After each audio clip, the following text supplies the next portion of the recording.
আসসালামু আলাইকুম প্রিয় দর্শক, অন্য মঞ্চের আলাপচারিতায় আপনাদের সকলকে আমন্ত্রণ জানাচ্ছি। যুক্তরাষ্ট্রের সুপ্রিম কোর্ট গত 20শে ফেব্রুয়ারি প্রেসিডেন্ট ট্রাম্পের ব্যাপক পাল্টা শুল্ক, যেটাকে বলে রেসিপ্রোকাল ট্যারিফস, সেটাকে অবৈধ ঘোষণা করেছে, যা ট্রাম্পের অর্থনৈতিক নীতির উপর একটি বড়সড় ধাক্কা। এই রায় ট্রাম্প প্রশাসনকে রাজনৈতিক ও অর্থনৈতিকভাবে চাপে ফেলেছে। ট্রাম্প প্রশাসনের বিপদটা ঠিক কীরকম? এটা তার শুধু অর্থনৈতিক নয়, রাজনৈতিক পরাজয়। যুক্তরাষ্ট্রের সুপ্রিম কোর্টে এবং বেশ কিছু নিম্ন আদালতে বিচারপতিদের নিয়োগ দেন রাষ্ট্রপতি ও সেই সব রাজ্যের গভর্নররা। এটা অনেক সময় রাজনৈতিক নিয়োগ। যুক্তরাষ্ট্রের সুপ্রিম কোর্টে মোট 9 জন বিচারপতি রয়েছেন। রিপাবলিকানদের নিযুক্ত বিচারপতির সংখ্যা হলো 6, যাদের মধ্যে ট্রাম্পের নিজের আগেরবার এবং এবারে নিযুক্ত রিপাবলিকান বিচারপতি হচ্ছেন 3 জন।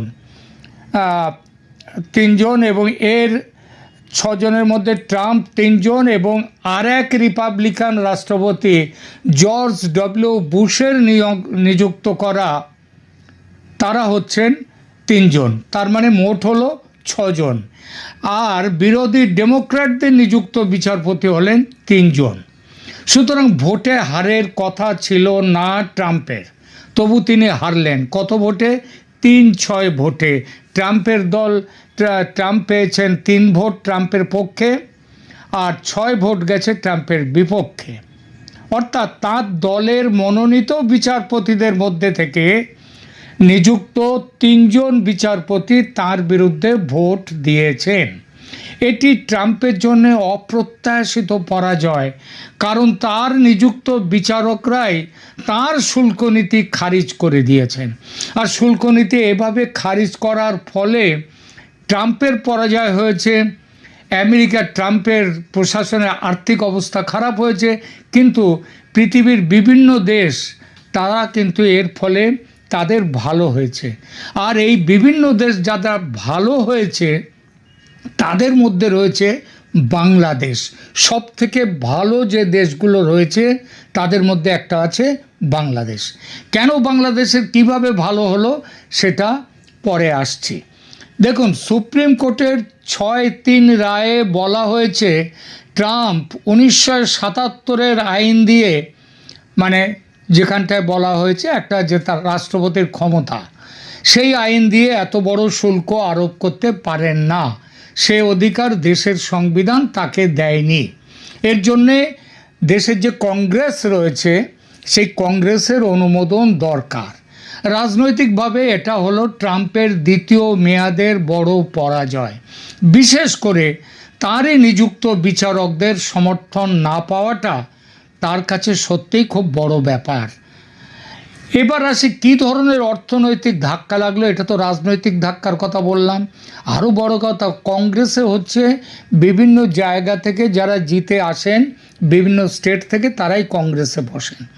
সেই কংগ্রেসে তার কিন্তু তার দলের সংখ্যাগরিষ্ঠতা আছে। তা সত্ত্বেও তিনি হেরে গেলেন।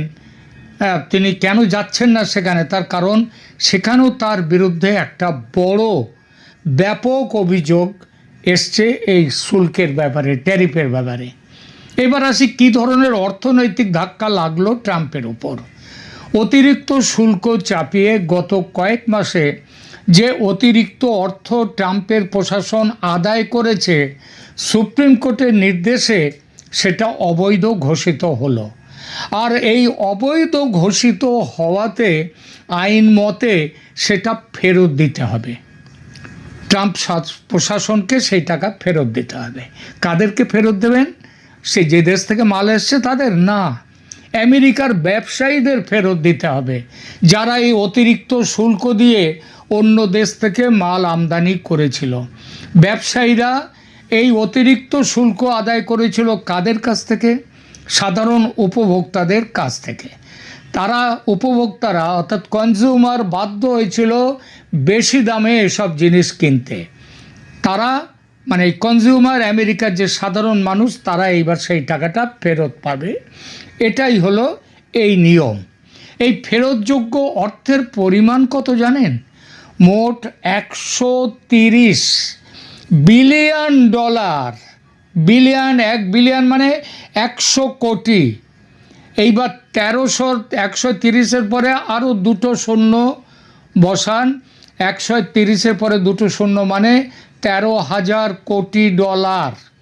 13,000 কোটি ডলার তাদেরকে দিতে হবে। এটা বিরাট রকমের অঙ্ক, তাই না? শুল্কের রিফান্ড নিয়ে যে জটিলতা দেখা দেবে, তা এই রিফান্ড মানুষের কাছে গেলে একটা মূল্যস্ফীতি হবে, মূল্যস্ফীতি আসতেই পারে। শুধু এই নয়, অতিরিক্ত ট্যারিফ হিসেবে যে মোটা অঙ্ক এতদিন আদায় হচ্ছিল সেটাও কিন্তু বন্ধ হয়ে গেল, তার মানে সেটাও আর পাবে না।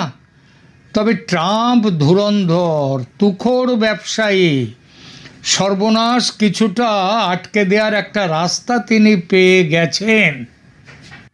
সুপ্রিম কোর্টের রায় আসতে ট্রাম্প এই রায়কে দেশের অপমান বলে সমালোচনা করেছেন, আর সঙ্গে সঙ্গে নতুন 10% গ্লোবাল ট্যারিফ জারি করেছেন 1974-এর এক আইনের অধীনে। এর আগে ছিল 1977-এর এক আইনকে ব্যবহার করেছিল। এবার 1974-এর এক আইন অনুযায়ী 10% গ্লোবাল ট্যারিফ সারা দুনিয়ার সব দেশের ওপরে এই ট্যারিফটা জারি করেছেন। এই আইনে দেশের অর্থনীতি ঠিকঠাক রাখতে 5 মাস বা 150 দিনের জন্য সর্বোচ্চ 10% গ্লোবাল ট্যারিফ বা সবার জন্য একই ট্যারিফ লাগানোর ক্ষমতা আছে প্রেসিডেন্টের। ট্রাম্প সেটাই লাগিয়েছেন। 10% শুল্ক 150 দিনের জন্য দুনিয়ার সব দেশের জন্য। তবে যাদের এগেনস্টে ওই স্যাংশন আছে, নিষেধাজ্ঞা, তাদের নয়। এছাড়া অন্যান্য আইনি পথ খুঁজে শুল্ক আবার আরোপের ব্যাকআপ প্ল্যান রয়েছে ট্রাম্পের, যাতে আয় অটুট রাখা যায়। ট্রাম্প বলেছেন এতে তার ক্ষমতা, মানে সুপ্রিম কোর্টের এই রায়ে নাকি তার ক্ষমতা আরও বাড়বে। আইনের সেই সব ফাঁক ফোকর খুঁজে বের করতে এখন ব্যস্ত ট্রাম্প ও তার টিম। এবার আসি সুপ্রিম কোর্টের এই শুল্ক বাতিল আদেশ কি বার্তা নিয়ে এলো বাংলাদেশের জন্য, বাংলাদেশের ওপর এর কি প্রভাব পড়তে চলেছে সেই বিষয়টাই। যদি এক কথায় বলতে হয় তাহলে বলবো কি জানেন? বলবো বাংলাদেশের এই রায়ের ফলে বাংলাদেশের একেবারে বল্লে বল্লে অবস্থা। বল্লে বল্লে মানে কি? দুহাত তুলে নাচা, এটা হচ্ছে পাঞ্জাবের একটা পাঞ্জাবি টার্ম। এটা দুহাত তুলে নাচাকে বলে বল্লে বল্লে। সুতরাং বল্লে বল্লে কিভাবে হচ্ছে বাংলাদেশের ক্ষেত্রে, শুনুন তাহলে। প্রথমত, বাংলাদেশের পোশাক রপ্তানিতে আগে 19% রেসিপ্রোকাল বা পাল্টা শুল্ক ছিল, যার এফেক্টিভ রেট ছিল 19%। এখন সেটা নেমে আসছে 10%। এতে বাংলাদেশের রপ্তানি বাড়বে, আর রেডিমেড গার্মেন্টস রপ্তানিতে অনিশ্চয়তা কমবে। বিশ্বের সব দেশ এক শুল্কের আওতায় আসার ফলে লেভেল প্লেইং ফিল্ড বলতে যেটা বোঝায় বাংলাদেশের জন্য সেটা ফিরে আসবে, আর সেটা আশায় ক্রেতাদের আস্থা বাড়বে বাংলাদেশের পোশাক শিল্পে।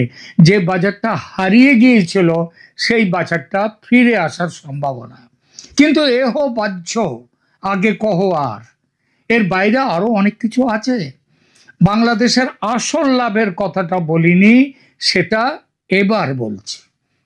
যুক্তরাষ্ট্র ও বাংলাদেশের মধ্যে গত 9 ফেব্রুয়ারি, মানে নির্বাচনের ঠিক 3 দিন আগে স্বাক্ষরিত হয় একটি গোপন বাণিজ্য চুক্তি। এই চুক্তিটি তৈরি হয়েছিল ট্রাম্পের রেসিপ্রোকাল ট্যারিফের ওপর ভিত্তি করে।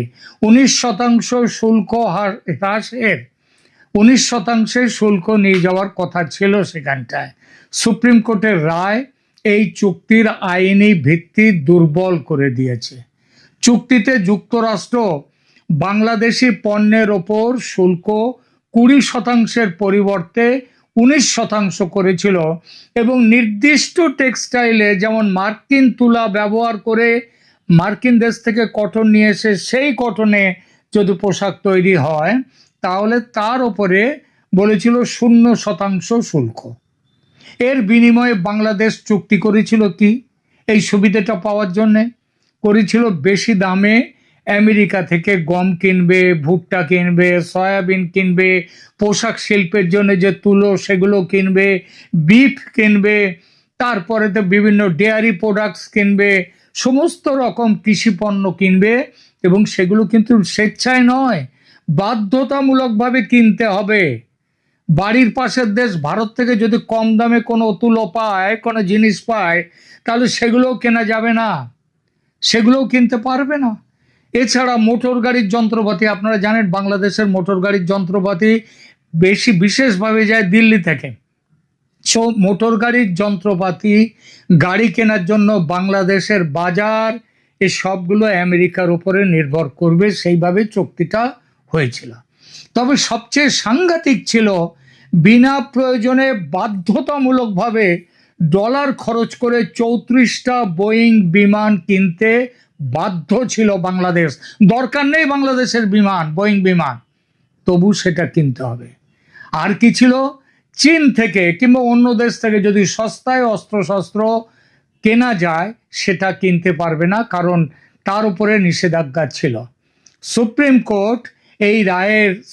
কোর্টের এই রায়ের ফলে এই চুক্তিটা একেবারে ঘেঁটে গেল, চুক্তিটাই অকার্যকর হয়ে গেল।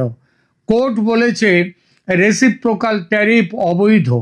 আর এই অবৈধ বলায় চুক্তির যেটা ভিত্তি, যেটা ইও 14257, মানে 14,257 যে অর্ডার এবং 14,346, এই দুটো চুক্তির ভিত্তিটা নষ্ট হয়ে গেল, এবং এই চুক্তি এখন বাংলাদেশের জন্য আর বাধ্যতামূলক নয়।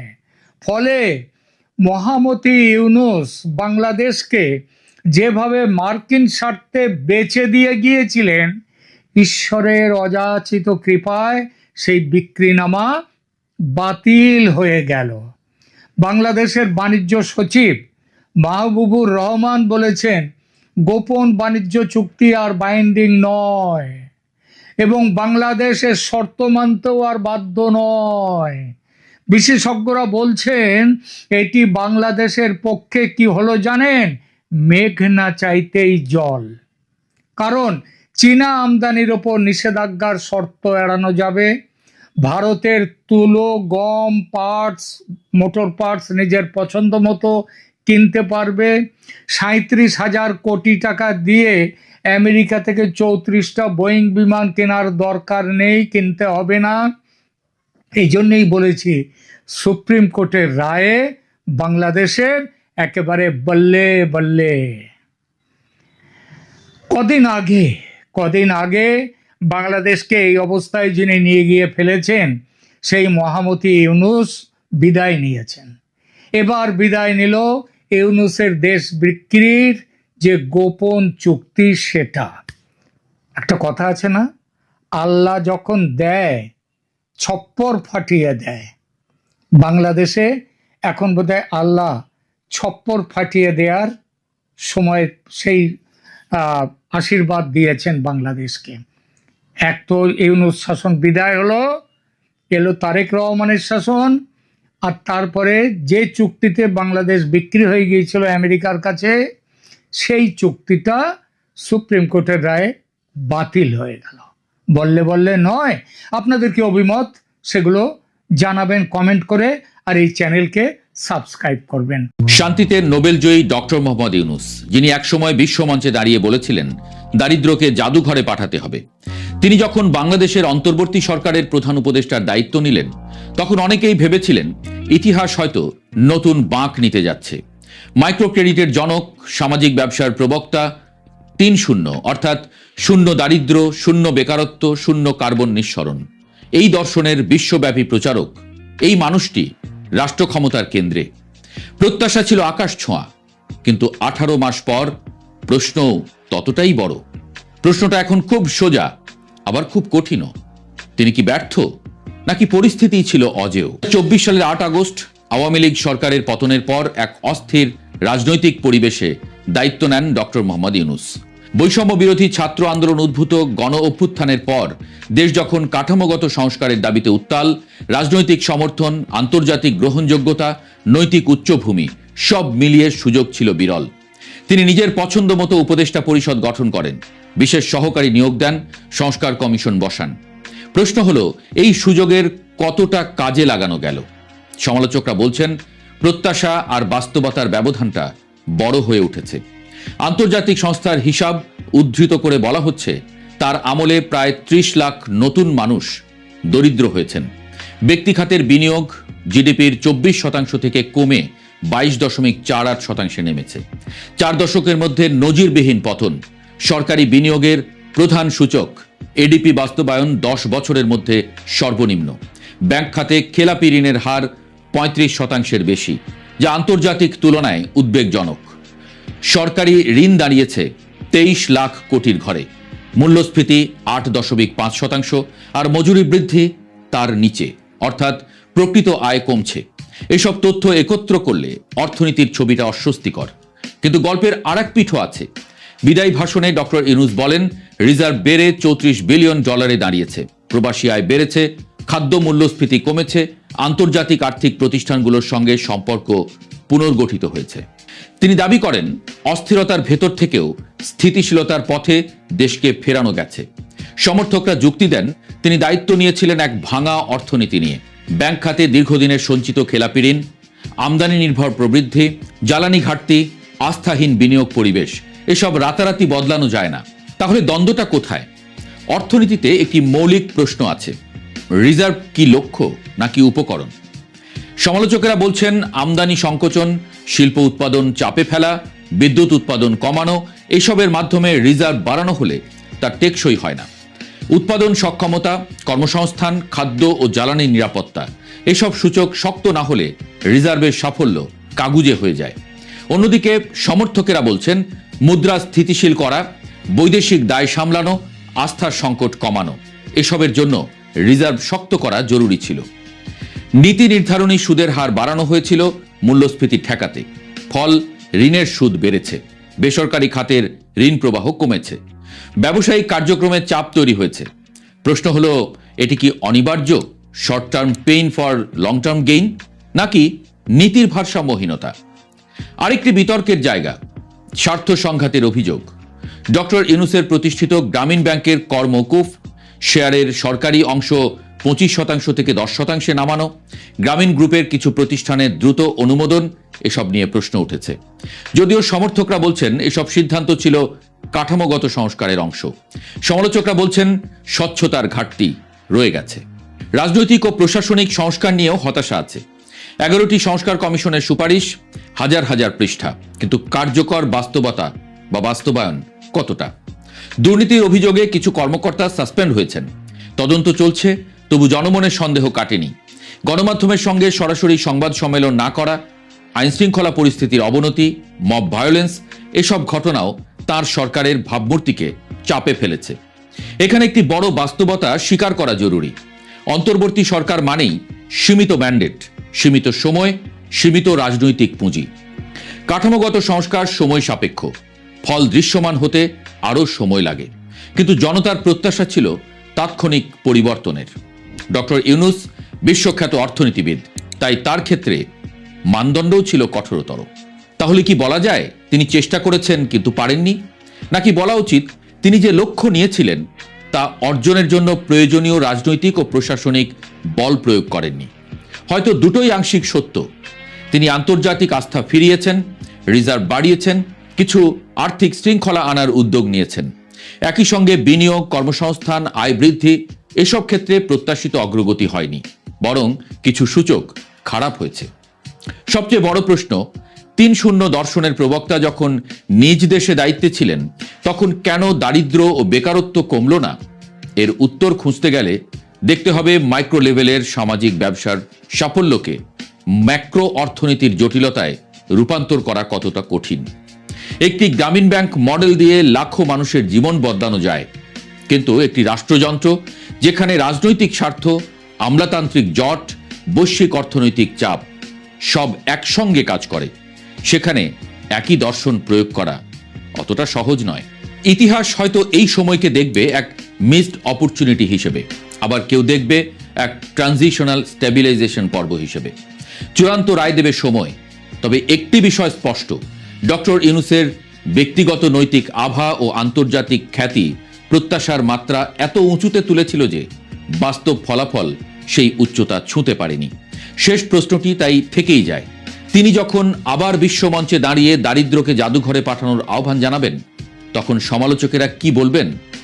নিজ দেশে তো পারেননি। আর সমর্থকেরা কি বলবেন? তিনি চেষ্টা করেছিলেন, কিন্তু রাষ্ট্রযন্ত্র প্রস্তুত ছিল না। বাংলাদেশের এই অধ্যায় আমাদের শিখিয়েছে দর্শন গুরুত্বপূর্ণ, কিন্তু রাষ্ট্র পরিচালনা কেবল দর্শনের খেলা নয়, এটি শক্তি, কাঠামো, সময় ও সামাজিক আস্থার সমন্বয়।